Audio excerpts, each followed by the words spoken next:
Hello everyone, I hope you're having an absolutely fantastic day. Keaton Henson's new album came out yesterday. I love him so much, I bought it twice. Not really intentionally, to be honest. I actually pre-ordered this one, and it arrived on the day that the album came out, so it arrived yesterday, and that was awesome. But then I finished work today, and I went into the record shop that's next door, and they had it, but this version, I don't know if you can see that there, has actually got the hand-signed art prints that comes in most of his vinyl releases. I always assumed that because I'd pre-ordered it, I would have got like the best copy that I could, and I was a little bit disappointed to realise that I just got the standard one, and then I had to go to an actual shop to buy this one. But to be honest, I literally don't give a because I just love Keaton's music so much, and I have no problem whatsoever in paying twice for an album like this. In fact, I haven't actually opened this one yet, so should we see what the art print looks like? That's my favourite thing to do with any new record. I'll do it this way so you can see it before me.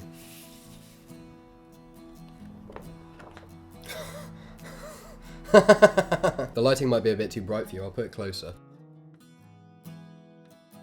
It's number 450 out of 500, and there is Keaton Henson's signature. I've got one of these prints for every album that he's released on vinyl, and they're all hung above my bed at the moment, which is really nice. Since the album came out yesterday, I've listened to it about 5 times, so I'm going to do a quick track-by-track review for you today. This is the first album review that I've ever done, and I'm not planning on turning my channel into a review channel, but I thought that this is one of the few artists that I actually have the sort of authority to do a good review about. Seriously, I really like Keaton Henson. I've seen him live as well, and I made a vlog about it at the time, so if you're interested in seeing that, the link will be there. Right, let's get started. This is a very good album, and that is for a number of different reasons. Number one is because it's exactly what you would expect and want from a new Keaton Henson album. For those who don't know, he's released 2 albums since Birthdays came out, and they were both kind of experimental and a bit unusual. Romantic Works was more of a neoclassical and entirely instrumental thing, and Behaving was him delving into electronic music and being really experimental. They are both absolutely fantastic, but they aren't the sort of traditional Keaton Henson singer-songwriter music. I always feel like his work falls into 2 categories. Either there's Keaton Henson, the singer-songwriter, or there's Keaton Henson, the artist. Obviously, everything he creates is art, and I'm not saying that there's anything lesser about the singer-songwriter stuff than the stuff I classify under the artist section. When I say artist, I just mean being very experimental and not doing the kind of thing that would be expected, which is fucking awesome, because there's nothing worse than when an artist releases the same album over and over again and never changes and never evolves. But anyway, that's reason number 1 why I think this album is great. It is a return to the traditional Keaton Henson singer-songwriter style of music. Reason number 2, which is actually quite a stark juxtaposition to what I've just said, is that it's a perfect amalgamation of all of the different styles he has experimented with in the past. And I don't think that this is evident any more than in the very first track on the album, which is called March. March begins with a series of cut up and slightly stuttered vocals that gradually layer and layer on top of each other in a very similar style to what you would hear on Behaving. But as the song progresses, more and more instruments get added in until you can actually hear the influences of Romantic Works with the orchestral arrangement. The presence of Keaton's voice when it first comes in at the beginning of that track really reinforces the idea that I'm listening to the new Keaton Henson record. Track number 2 was the first single released for it, which is called All Right. I actually made a cover of that song, so if you want to hear it, the link is there. All Right is a beautifully fragile, piano-based song about coming to terms with the idea of someone you were once in love with being okay not being with you. Take that interpretation with a pinch of salt, because I don't want to delve too deeply into the actual lyrical meaning and symbolism of the songs on this album. I honestly feel like I would be doing a disservice to Keaton if I tried to deconstruct and analyse the lyrical symbolism and meaning on this album. His lyrics always seem to come from very personal experiences and very profound places within him, and while there may be interpretations that I see and hear in the music, they may not be how it was intended. So I'm not going to go too deeply into the lyrical meanings. I think that's just something we all have to try and understand and interpret in our own way. Anyway, All Right is an amazing song, and once again, that feeling that you're listening to the new Keaton Henson singer-songwriter album is reinforced when you hear it. Track number 3 is The Pugilist. Now this is a really obvious return to the sound that he sort of trademarked on albums like Birthdays and Dear. It is a typical, delicate, finger-picked guitar-led song with melancholy, slightly desperate, but also very hopeful lyrics. I saw him play this song live, and he specifically addressed the audience and said that this was a song for us, and I think it's really his way of saying thank you and saying that he does, even if it may not seem it externally, really appreciate all of the support that he gets. The repetition of the line don't forget me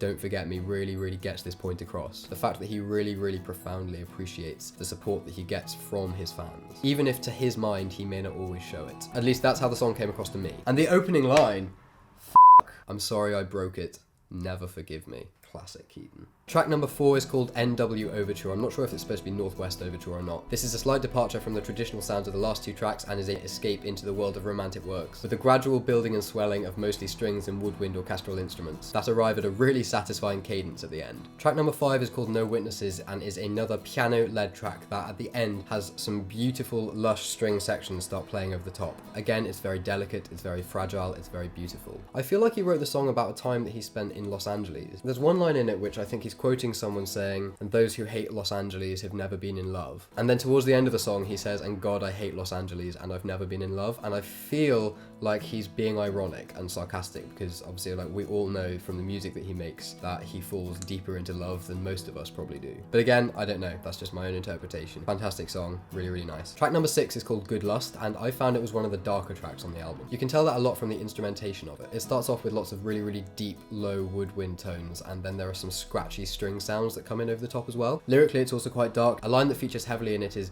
"What is good lust but love without trust?" Hits me right in the feels, man. Track number 7 is called Comfortable Love. Now this really, really reminded me of some of the heavier tracks from the album Birthdays. Imagine a slightly lighter version of Kronos or Don't Swim. That's what Comfortable Love is like. Really good song, really, really well developed throughout, and it's also quite a nice song to sort of break up the general feel of the album because you want something that's a bit more, not necessarily upbeat, but has just got more energy to it than some of the previous tracks. Track number 8. Right, now this is my favourite song on the whole record, hands down, like no questions asked, and it's called Old Lovers in Dressing Rooms. It's a very simple piano and vocal song that seems to be telling the story of a conversation between him and an old lover in a dressing room. Now, I do not know what went on in the past between Keaton Henson and there's this theory that they were dating and he wrote all of his first songs about her, and then she released this song called which basically seemed to be a reply to some of his songs. I don't want to give any precedence to that purely because I don't know, and also it's none of my fucking business who went out with who in the past. It's a personal thing, it's the music that I care about. But I feel like this track might be about them or whoever the ex-lover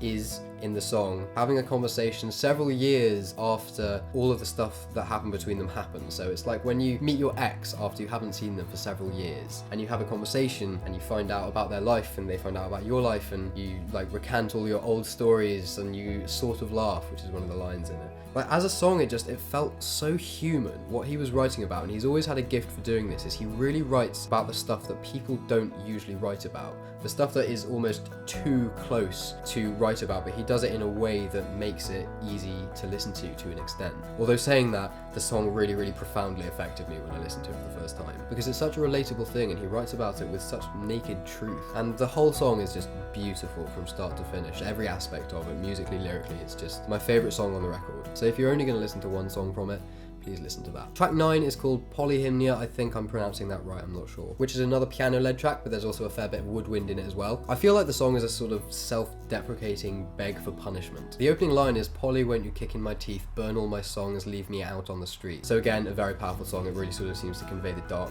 thoughts that he has about himself and what he deserves. Great song. Track 10 is called Gabe, and it seems to be another one of the more romantic works-esque pieces on the album. Orchestral, instrumental, gradually builds throughout. There's a fair bit of dissonance to it, and there are also sort of the experimental things that you heard on some of the tracks from Romantic Works, things like field recordings and just sounds of people sort of like walking around and weird things that you can't quite identify but are definitely there. It's another sort of breather from the lyrical content of the album, being an instrumental track to sort of break it up a little bit. Right, track number 11 is called Holy Lover. Now this is one of the few tracks I was slightly disappointed with. Not because it's not a good track, but when I saw him live, he played a song that he said was a new song, and I kind of assumed that it would be on this album. And that song had the line in it, "My Holy Ghost, goddamn," and that's the only line from it that I can remember, but it was a really, really amazing piece of music, and I can just remember thinking, I can't wait to hear the recording of that. And when I saw that it was called Holy Lover, I just kind of put the lyrics that I remembered and thought that that made a lot of sense, so I assumed that that would be the track, but it wasn't, and it was very different from what I was expecting. To my mind, the song has some influences from The River on Behaving, what with sort of multi-layered vocals that sound almost like a sort of gospel choir in a way. It's a song that's got lots and lots of vocal layers that gradually build and build and build on top of each other, creating a rhythm, and then sort of a kick and a snare clap sound sort of come in